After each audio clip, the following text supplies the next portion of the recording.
Minat masyarakat terhadap olahraga kini semakin meningkat, termasuk badminton atau bulu tangkis yang menjadi hobi sebagian pecinta olahraga di Palembang. Dengan demikian, banyak toko-toko yang menjual perlengkapan alat olahraga bulu tangkis dicari oleh masyarakat di Palembang. Penjual alat olahraga di kawasan Jalan Jenderal Sudirman, Cynthia, yang ditemui mengakui, sejak 1 tahun terakhir, penjualan alat olahraga di tempatnya mengalami peningkatan.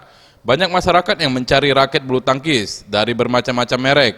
Pembeli melihat harganya yang murah, kualitasnya juga baik. Rata-rata harga raket bulu tangkis dibanderol mulai dari Rp100.000 sampai Rp250.000.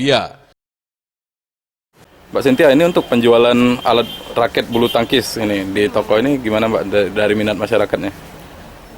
Tengok kualitas itu ya, mereknya ada FS, Yonex, Lining. Paling sering dibeli oleh masyarakat Mbak?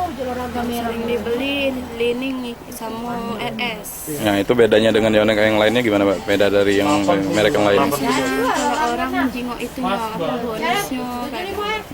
Untuk kisaran harga dari raket tersendiri gimana Mbak? Kisarannya ada yang murah, kalau Yonex ada yang 100, ada yang 150. Tergantung tipe-tipenya uang nyari.